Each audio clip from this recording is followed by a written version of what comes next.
Bonsoir à toutes et à tous et bienvenue à cette édition, le sommaire. Le projet tourné de l'excellence, jeune fille d'aujourd'hui, grande dame de demain, initié par le mouvement d'ensemble pour une nouvelle ère, a démarré samedi 7 septembre dernier. À l'occasion, 50 jeunes filles ont rencontré la DA de l'UP Le Renouveau, Christelle Rondongo Aliouza. Les détails dans cette édition.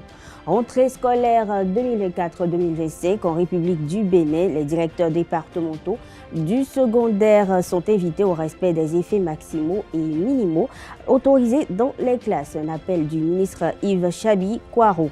Le 15 septembre prochain est la date de la nouvelle célébration du Maouloud. L'Union islamique du Bénin l'a notifié dans un communiqué en date du 9 septembre. Plus de précisions dans cette édition.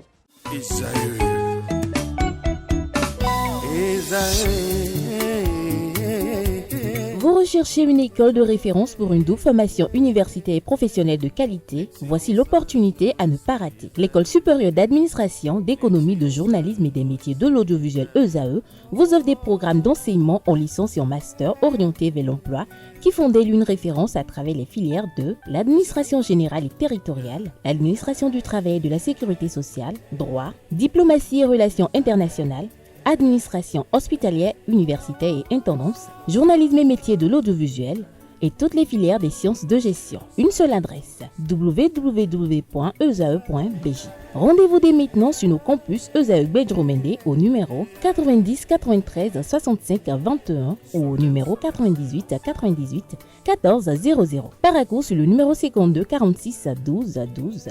Aboumé-Calavi au numéro 52 88 44 44. Akpaka au numéro 52 88 33 33. ESAE, l'excellence à un nom.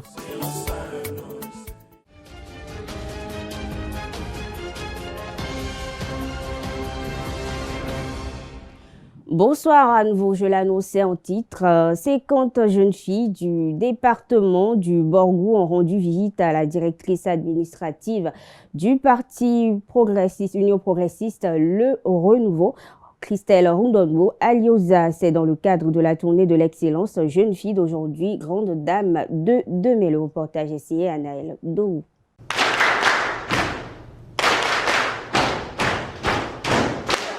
Jeune fille d'aujourd'hui, grande dame de demain. Ainsi se dénomme la tournée de l'excellence qui a conduit cette jeune fille au siège de l'Union progressiste Le Renouveau. Objectif, se ressourcer à la grande école de la directrice administrative du parti, Christelle Rondongo Aliouza. Cette dernière n'a pas manqué de prodiguer de multiples conseils aux jeunes diplômés. Quand on va à l'université, on se dit, moi, collégienne, aujourd'hui à l'université, je suis en liberté. Dans certaines universités, vous n'aurez pas vos parents avec vous. Cela suppose que vous ne commencez pas à prendre la responsabilité. Vous devez commencer par vivre seul et donc devenir plus responsable. Et faire attention à votre sécurité dans l'environnement dans lequel vous serez.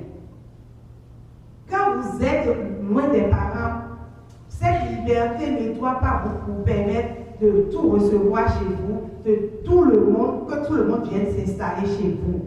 Aujourd'hui, vous devez vous engager dans plus de disciplines. Je parle à mes jeunes filles qui viennent d'avoir le baccalauréat. Ne vous laissez pas à la facilité. Il ne faut pas que mes jeunes filles disciplinées d'aujourd'hui, jeunes grandes dames de demain, puissent être jugées de grandes dames sans compétence, sans mérite. Et donc cela veut dire que tout ce que vous allez faire à l'université, les notes que vous aurez à l'université, que ces notes reflètent ce que vous-même vous aviez fait, votre effort personnel.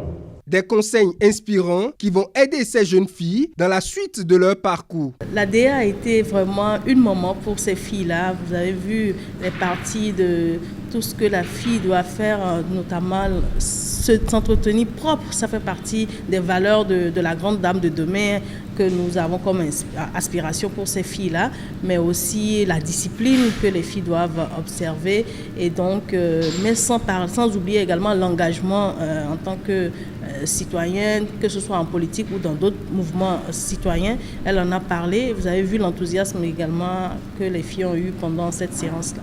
Cette délégation est composée des 3 meilleures filles au BEPC et au baccalauréat des 8 communes du Borgou. La tournée, organisée par le mouvement Ensemble pour une nouvelle ère, est une initiative qui porte des objectifs bien précis. Pour objectif, nous avons vraiment d'amener ces filles, à la découverte des institutions de la République, 2, rencontrer des figures féminines inspirantes du pays, 3, bien sûr, découvrir la ville.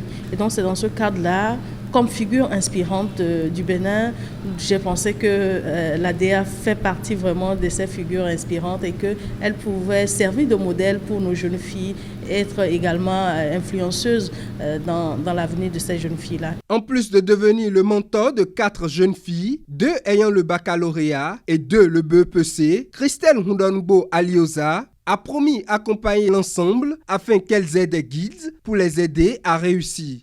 Le Palais des Congrès de Cotonou va abriter du 12 au 13 septembre prochain la première édition du Salon des investissements privés dans les communes. L'annonce a été faite au cours d'une conférence de presse animée par les porteurs du projet participent au DEL du projet réforme au siège de l'ONG VNG International à Cotonou le 9 septembre dernier. Le point avec Carles Kitome. C'est que les privés puissent s'intéresser aux communes et qu'à travers la mise en œuvre de la loi sur les PPP, nous puissions avoir de nouveaux projets qui se développent et qui aillent à terme dans les communes. Le président du comité de pilotage et de suivi du projet participe au DEL, Martin Viuto Asogba, a précisé le contexte du salon.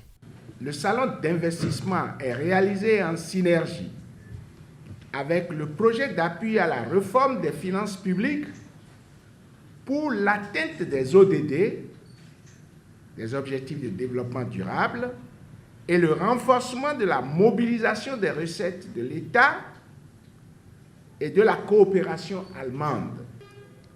La vision sur le sujet au programme participe au DEL est d'amener les communes à construire un développement économique local axé sur la valorisation des potentialités économiques qui existent dans leur commune.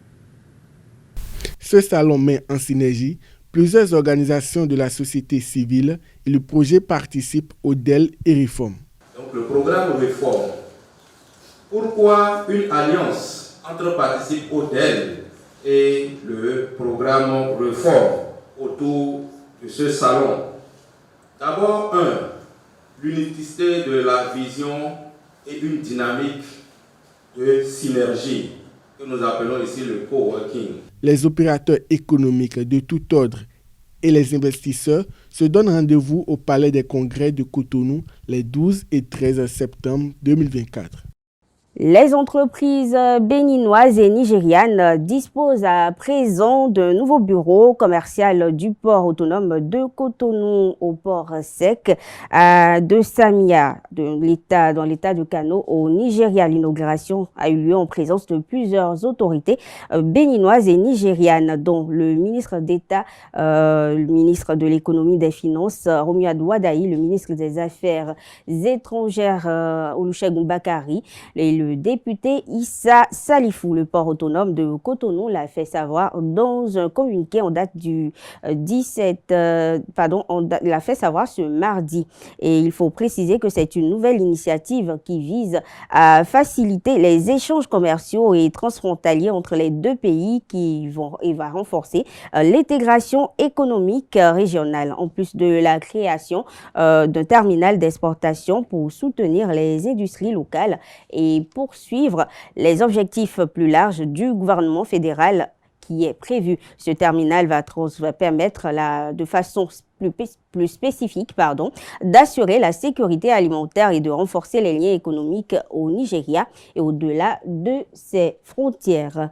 Parlons de la rentrée scolaire. À présent, le ministre des Enseignements secondaires, techniques et de la formation professionnelle, Yves Chabi-Kwaro, a adressé une circulaire aux directeurs départementaux concernant les effets autorisés dans les classes au sein des établissements d'enseignement secondaire général, technique et de la formation professionnelle. Il s'agit notamment des effectifs minimaux et maximaux qui doivent être respectés pour l'ouverture et la constitution des groupes pédagogiques.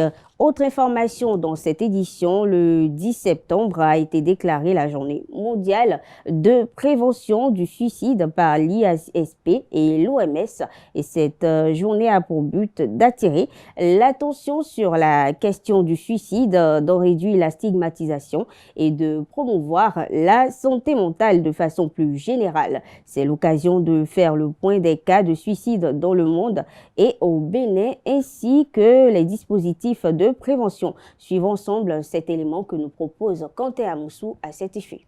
Le suicide représente encore près de 9 000 décès et 200 000 tentatives de suicide par an, soit près de 25 décès par jour. Le taux de suicide reste en France l'un des plus élevés d'Europe avec 13,4 suicides pour 100 000 habitants pour une moyenne européenne de 10,4. Les hommes se suicident davantage que les femmes et le taux de suicide par habitant augmente avec l'âge. Ils sont particulièrement hauts chez les hommes de plus de 65 ans. En Afrique, précisément au Bénin, au cours de ces derniers mois, les informations en lien avec les cas de suicide se sont multipliées. Si les raisons qui motivent ces actes dans chaque cas sont autant diverses que variées, il n'en demeure pas moins que c'est une action qui est menée face à un grand désespoir. Dans la commune d'Alada, dans le département de l'Atlantique, au total 3 cas de suicide ont été annoncés en une semaine. Le dernier avait eu lieu le dimanche 28 avril à Dogudo. À en croire les détails qui ont été rapportés, le défunt se serait pendu suite à une situation qui se serait produite avec sa compagne. Des cas de suicide ont été rapportés également dans la commune de Natitengo. Le 4 juin dernier, un autre cas de suicide s'est révélé dans le nord Bénin, précisément à Parakou. Il s'agit de Théoto Agbangla, un jeune instituteur. Un énième cas qui a poussé l'Église catholique du Bénin à se prononcer sur le sujet.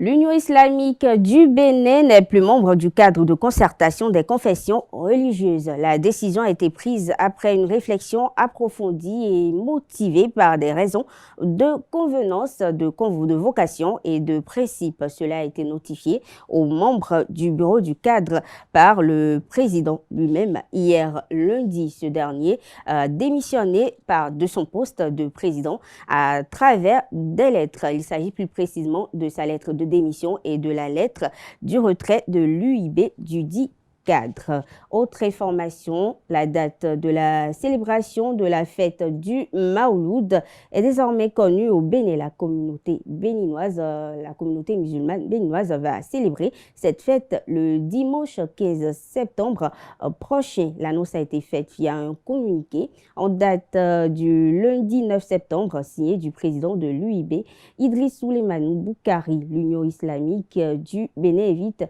tous les fidèles musulmans à se joindre à cette commémoration.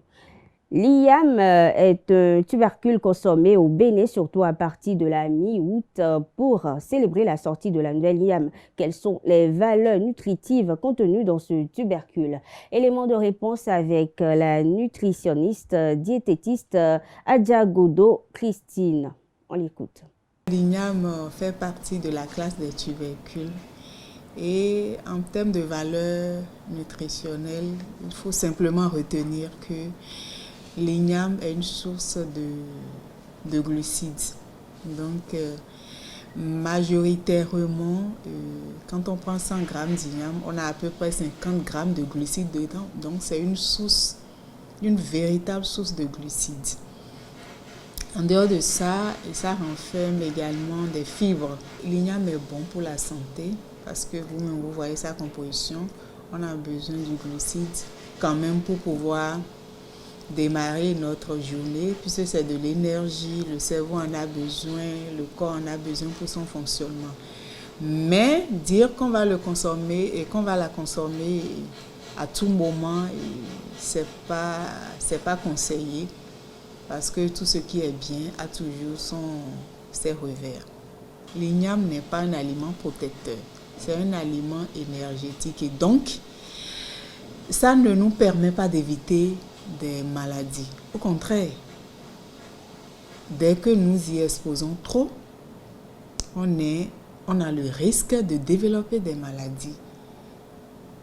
Je donne un exemple de maladie. On est prédisposé à faire le diabète de type 2 parce que je l'ai dit tantôt que c'est regorgé de sucre. Et donc tout ce qui est sucre, l'excès est nuisible pour la santé. Et donc si on se met à consommer de l'igname matin, midi, soir, chaque fois et toutes les fois, et là on est exposé à plutôt développer une maladie, notamment le diabète de type 2.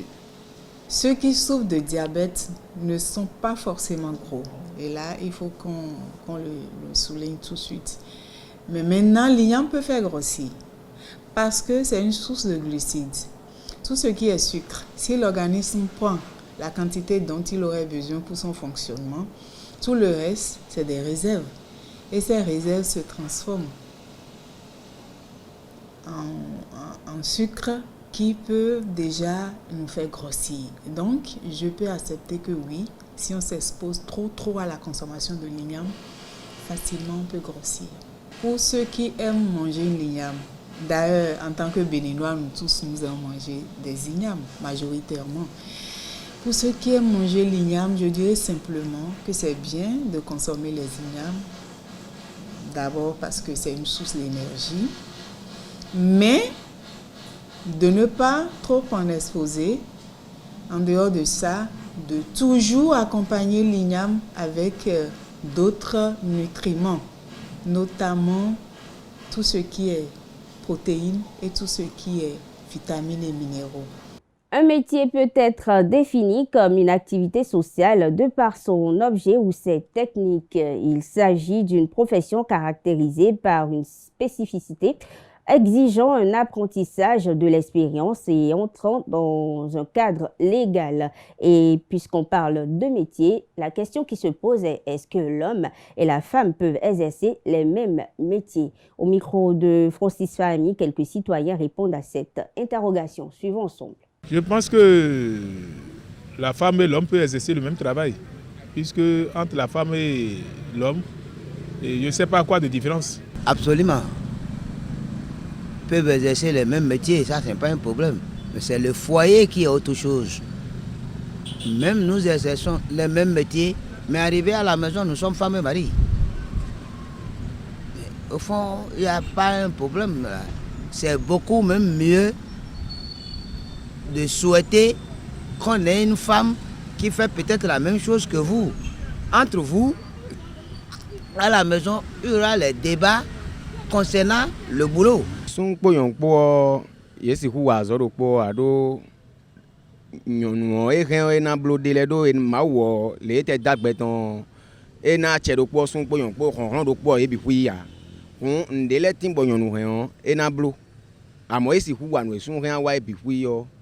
Nyɔnu si ku blo bikui ya hɛn na blo de lɛ ame si ku blo bikui bɔ mia dɔ azɔ de lɛ de tambo vɛ bɔ nyɔnu si ku blo a ame hɛn na blo de lɛ de me. Sunu ko nyɔnu kpɔ esi wa zɔ kpɔ a do ne zɔ nyɔnu e do adza kuti comme ne lɔ adzadzatɔ esi na si wa azɔ sunu tɔ nɔ wa sunu diɔ eyi me de bɔ e do force e do kulɔ ganji mi ma e do kulɔ bɔ azɔ de na si wa nyɔnu si wa gbede a par exemple mise glacé côté dion yonu si les glacé non wa yin yon gba les glacé yo ko jina zan ma les glacé yonu sunu de ka gede na les glacé na nyali ganji bo panu ganji normal donc do fini yo sunu po yonu po esi wa so po a do côté de vo ajo si côté yo sunu e gana wa jo mais yonu si ajo wa na mle wu sunu to ajo si côté jen yonu ka hen e na si hu do nu konsun de town do yon dion e de acho kwiti acho nous si ça timati ya yoma ne podo alonzo o kuti tae aso enele dion nous rien bleu enele amo ina do ina bio côté soudi mécanicien auto menuisier nous masi kukoro aso enele debuwa wene et non tin so mo nous si kuwa aso enele so mo. Spiritualité dans cette édition. Le nom d'une personne peut-il lui porter malchance ou encore lui créer des problèmes d'envoûtement? Élément de réponse avec le spiritualiste Sylvain Kwasi. Il est au micro de Jacques Marion d'Almeida. Pense, ça veut dire je suis. Je suis le soleil. Je suis Dieu. Tu es le soleil? Non.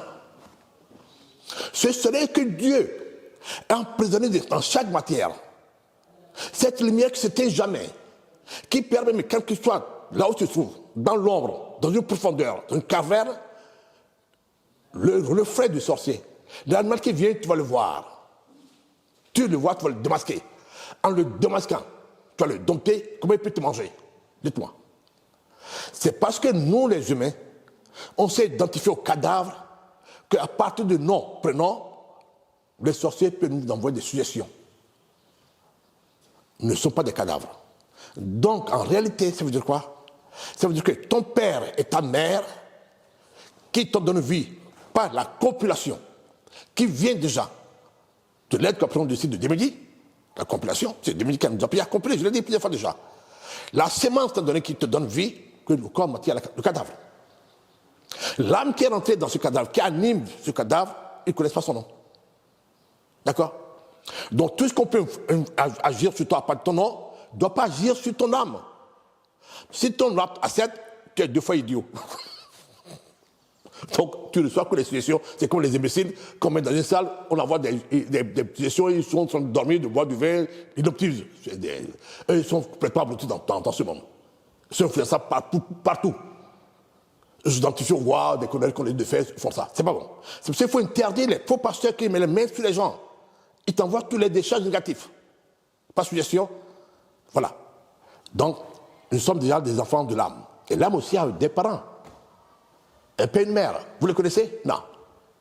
Mais l'âme encore, qui est l'animal,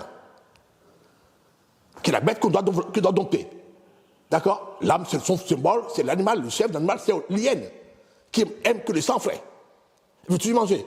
Il y a des gens qui sont des hyènes, qui sont pleins, qui veulent manger tout le temps. Mais quand tu mets une hyène au pouvoir, il va manger tout le monde. Il va tout prendre. Il va déposséder tout le monde. C'est ça l'hyène. C'est sur la... Actualité hors de nos frontières, à présent, au moins 26 personnes ont péri dans le naufrage de leur pirogue au large des côtes sénégalaises près du Mbour dans un nouveau drame de l'émigration clandestine à destination de l'Europe survenu le 8 septembre dernier. L'organisation présumée de ce voyage clandestin vers les îles Canaries et le capitaine de l'embarcation qui transportait au moins 150 passagers a été arrêté. Dans le 9 septembre, ont annoncé les autorités locales. Cheikh Sall, puisque c'est de lui qu'il s'agit, propriétaire et capitaine de cette pirogue, ce serait lui-même rendu à la police, selon le préfet de Mbour, Amadou Diop. Le pêcheur de 52 ans a été interrogé par la division nationale de lutte contre le trafic des migrants à Sali, un département spécialisé de la police.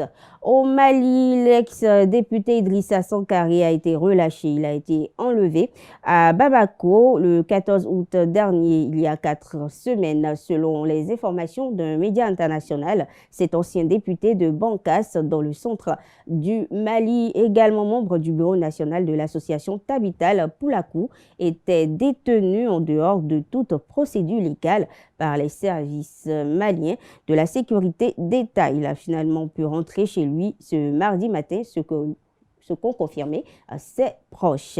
Autre information internationale, l'ONU demande une réaction face à l'occupation israélienne dans les territoires palestiniens. Le commissaire aux droits de l'homme a réclamé hier lundi à la communauté internationale qu'elle agisse contre ce mépris du droit international à l'occasion de la représentante spéciale de l'ONU sur les violences sexuelles dans les conflits a exprimé de sérieuses inquiétudes face aux cas de viol et de violences sexuelles commis contre les détenus palestiniens. À New York, Pramila Paten, la représentante en question, a pointé du doigt la détérioration des conditions de détention des hommes, des femmes, des enfants palestiniens sous le régime israélien en détention.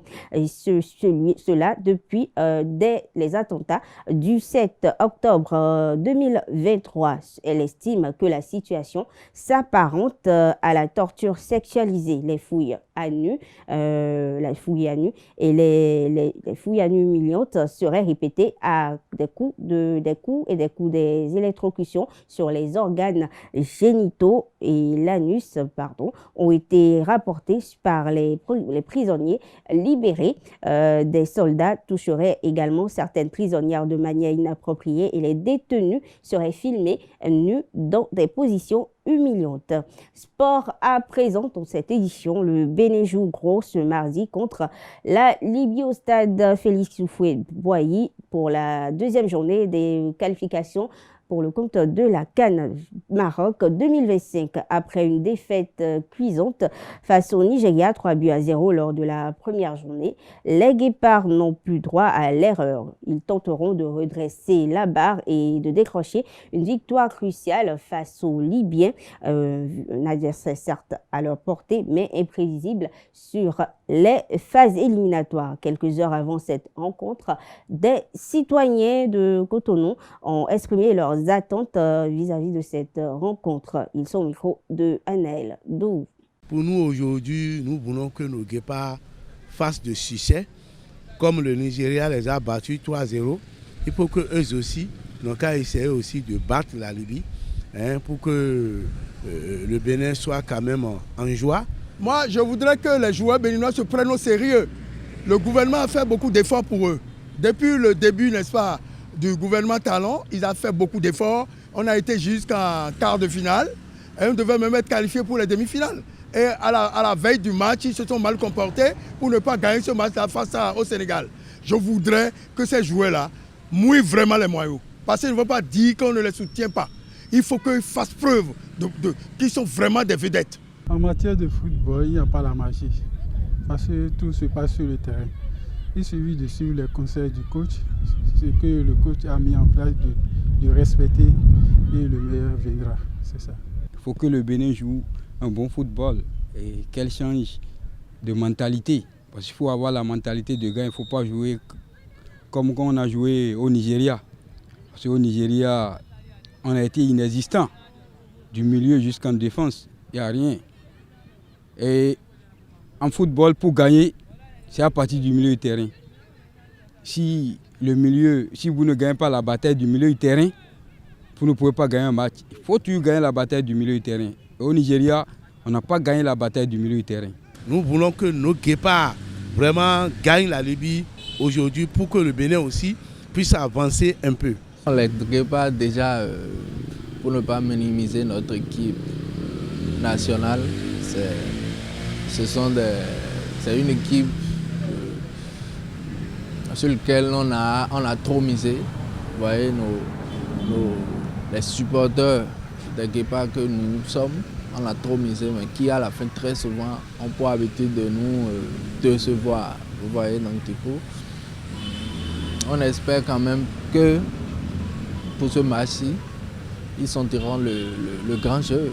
Ce qui a corrigé, d'abord, physiquement, nos joueurs ne tiennent pas. Et deuxième chose, sur le terrain, il y a au niveau, quand on commence à la deuxième partie, les joueurs relâchent. Est-ce que vous voyez? Donc, on commence bien, mais on ne finit pas correctement. C'est ce qui nous manque. Pour ce soir, on a la chance de gagner parce que l'équipe est en place. Sinon, la défaite de la fois passée, bon, moi j'ai vu que c'est parce qu'on a déjà battu le Nigeria pour les tours des éliminations de la Coupe du Monde. Donc, et ils étaient sur la colère.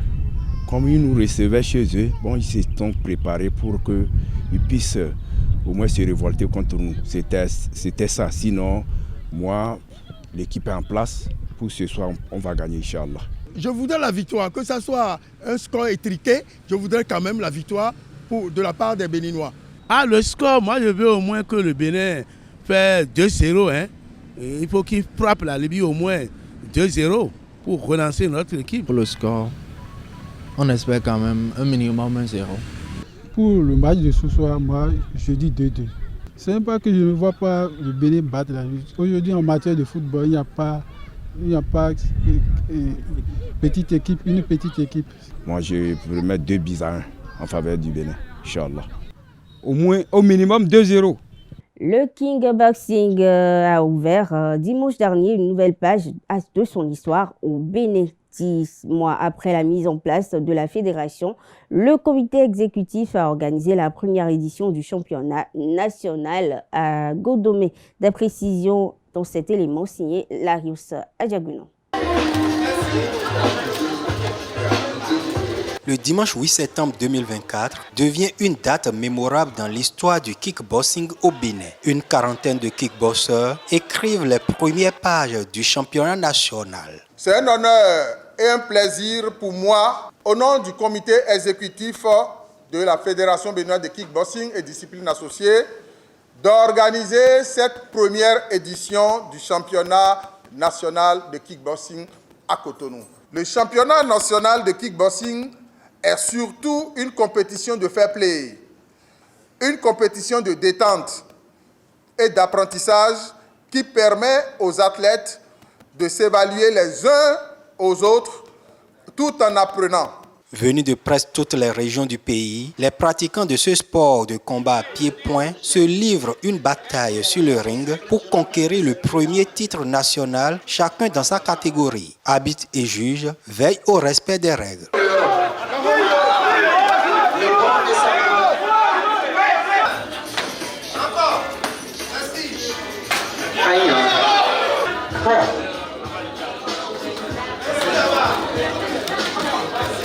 C'est entre Amos et Chancel.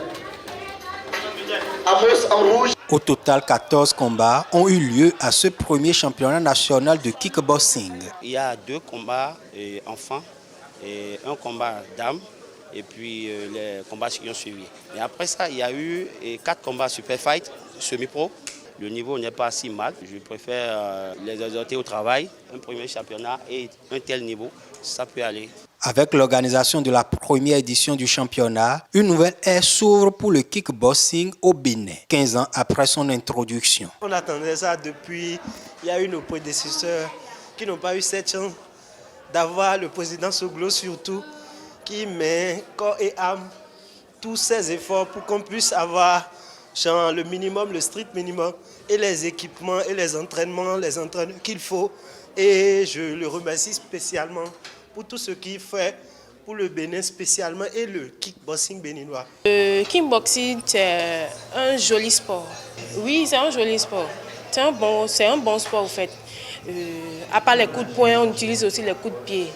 Joliane Ahwasso, Arnold Nouati, Paul Kwasi, Alphonse Sofonou, tous les combattants vainqueurs ou non et l'ensemble du staff dirigeant de kickboxing au Bénin entrent dans les annales du sport béninois.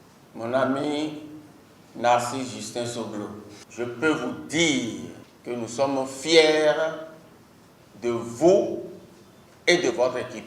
C'est la première édition des championnats nationaux et je me réjouis que parmi les combattants, les compétiteurs, il y a aussi bien des jeunes garçons que des jeunes filles. Vous êtes rentrés dans l'histoire. C'est pour ça que je souhaiterais que vous considériez cette journée comme une journée inoubliable. Le président Soglo et son comité se réjouissent du bon déroulement de la compétition. Le pari est gagné. On a mis le paquet pour que ce championnat-là reste. Parce que c'est notre première édition. Il fallait vraiment que ça aille jusqu'à ce niveau-là pour que la satisfaction soit totale. Moi, mon plus grand plaisir est que tout soit déroulé sans qu'il y ait de blessés. Pour un coup d'essai, c'est un coup de maître ce premier championnat national de kickboxing au Bénin. Les regards sont désormais tournés vers les joutes sous-régionales et continentales. Mesdames, Messieurs, ainsi prend fait cette édition. Merci de l'attention. Très bonne soirée à toutes et à tous.